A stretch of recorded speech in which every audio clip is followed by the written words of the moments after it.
En aquel tiempo dijo Jesús a sus discípulos: cuando venga en su gloria el Hijo del Hombre, y todos los ángeles con él, se sentará en el trono de su gloria, y serán reunidas ante él todas las naciones. Él separará unos de otros, como un pastor separa las ovejas de las cabras, y pondrá las ovejas a su derecha y las cabras a su izquierda. Entonces dirá el Rey a los de su derecha: venid vosotros, benditos de mi Padre, heredad el reino preparado para vosotros desde la creación del mundo. Porque tuve hambre y me disteis de comer, tuve sed y me disteis de beber, fui forastero y me hospedasteis, estuve desnudo y me vestisteis, enfermo y me visitasteis, en la cárcel y vinisteis a verme. Entonces los justos le contestarán: Señor, ¿cuándo te vimos con hambre y te alimentamos? ¿O con sed y te dimos de beber? ¿Cuándo te vimos forastero y te hospedamos, o desnudo y te vestimos? ¿Cuándo te vimos enfermo o en la cárcel y fuimos a verte? Y el Rey les dirá: en verdad os digo que cada vez que lo hicisteis con uno de estos, mis hermanos más pequeños, conmigo lo hicisteis. Entonces dirá a los de su izquierda: apartaos de mí, malditos, y tal fuego eterno preparado para el diablo y sus ángeles. Porque tuve hambre y no me disteis de comer, tuve sed y no me disteis de beber, fui forastero y no me hospedasteis, estuve desnudo y no me vestisteis, enfermo y en la cárcel y no me visitasteis. Entonces también éstos contestarán: Señor, ¿cuándo te vimos con hambre o con sed o forastero o desnudo o enfermo o en la cárcel y no te asistimos? Él les replicará: en verdad os digo, lo que no hicisteis con uno de estos, los más pequeños, tampoco lo hicisteis conmigo. Y estos irán al castigo eterno y los justos a la vida eterna. Palabra del Señor. Gloria a ti, Señor Jesús. Este fragmento del Evangelio de San Mateo es, como tantos otros, quizá de una forma particular, motivo de una mala interpretación, no sé si deliberadamente mala interpretación. Se habla de que el Señor quiere que demos de comer al hambriento, pero no se dice el contexto en el cual el Señor pronuncia estas palabras. Y ese contexto es el del juicio. Esto es lo que se omite.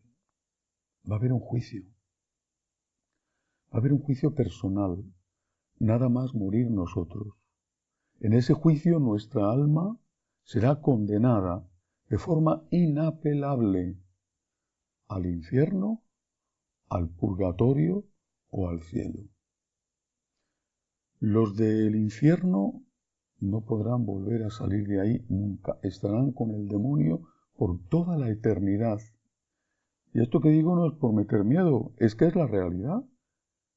¿Es que acaso mete miedo el profesor cuando dice: os advierto que el que suspenda no va a pasar al curso siguiente? Está contando la realidad, está advirtiendo.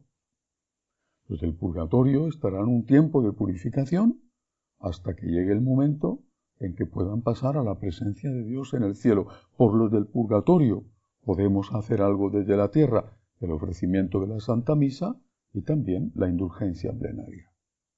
Esto es lo que se omite habitualmente cuando se lee este Evangelio. Y hay que decirlo, porque es el Evangelio del juicio.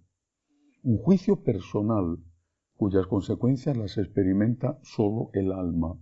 Y luego, cuando llegue la hora del juicio final, entonces el cuerpo resucitado se unirá al alma y ambos recibirán el premio o el castigo. También el cuerpo resucitado recibirá el castigo o el premio. ¿Cuándo será ese juicio final? No lo sabemos, pero sí sabemos cuándo será el juicio personal, que será en el instante mismo de nuestra muerte. El Señor ha venido a salvarnos, no a condenarnos. Ha venido a salvarnos. Él no quiere que nadie se condene, pero no actúa contra nuestra voluntad porque nos ha hecho libres. No quiere salvarnos a pesar nuestro. San Agustín decía, Dios, que te creó sin ti, no te salvará sin ti. Y yo creo que mi deber, y me parece a mí que el de cualquier sacerdote que tenga todavía algo de fe, tiene que ser el de advertir de esto. ¿Qué responsabilidad tan grande adquiere un médico que no advierte a su paciente de que está llevando a cabo un comportamiento peligroso para su salud? Que no le advierte que con esos niveles de colesterol no puede tomar determinados alimentos, o con esa presión no puede tomar la sal que está tomando, o con esos niveles de azúcar no puede tomar los dulces que está comiendo. Es una responsabilidad del médico. ¿Por qué nosotros los sacerdotes hemos dejado de hablar de algo tan importante como es el juicio? No digo que sea lo más importante, porque lo más importante es el amor debido a Dios, el agradecimiento. Pero esto es importante también. El profesor tiene que decir, tienes que estudiar por aprender, pero también tiene que decir, mira, que si no estudias te suspendo. La primera motivación tiene que ser aprender, pero también tiene que estar la motivación del suspenso. Es terrible la situación y cuántos, no lo sé, pero cuántos, quizá muchos, se condenan por culpa de sacerdotes que no cuentan lo que dijo Jesús, no leyendas viejas para asustar a los niños, simplemente lo que dijo Jesús. Otra enseñanza muy importante. Para estimularnos, y esta sería la más importante motivación, el Señor nos dice que está presente en el que sufre. Y que lo que hagamos a ese, se lo estamos haciendo a Él. Que el amor que le debemos a Él, tenemos que pagarlo en esa persona que está sufriendo. Hay una presencia de Cristo en el que sufre. Es una presencia real, no sacramental como la eucarística, pero real. Lo que has hecho al más pequeño, a mí me lo has hecho. Hay una presencia real. Y esto la Iglesia lo ha reconocido siempre. Es por agradecimiento a Dios, para pagar la deuda que jamás podremos pagar del todo que tenemos con Él, que tenemos que ayudar a la gente que sufre. Es por agradecimiento a Dios que tenemos que dar de comer al hambriento o visitar al enfermo o al que está en la cárcel. Luego, también, vuelvo a repetir, está la cuestión del juicio. Pero la primera motivación tiene que ser el amor a Cristo presente en el que sufre.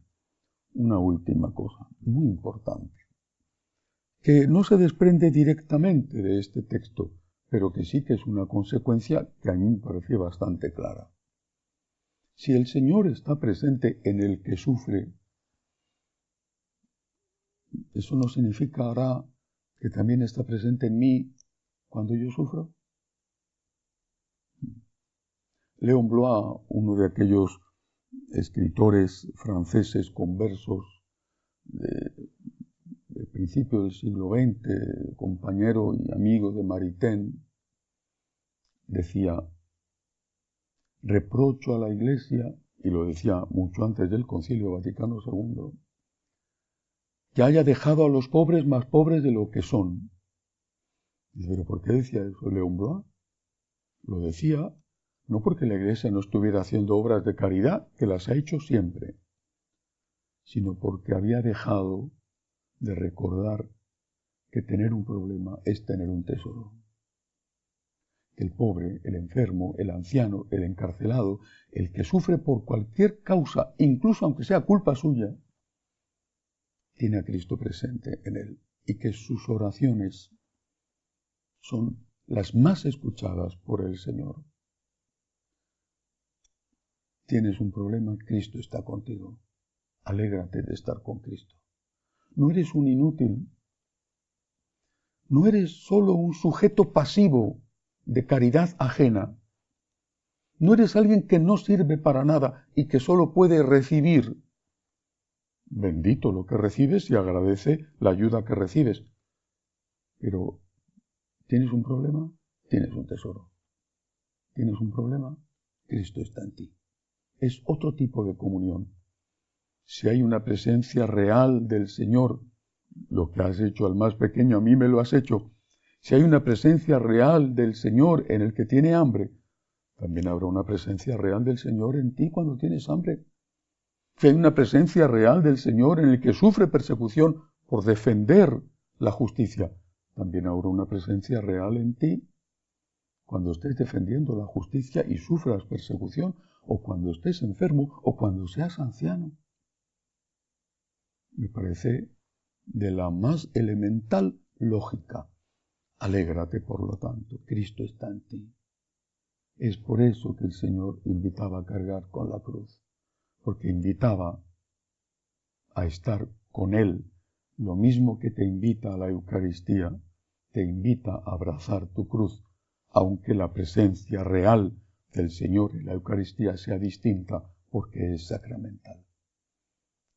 Que lo entendamos y que lo vivamos. Que así sea.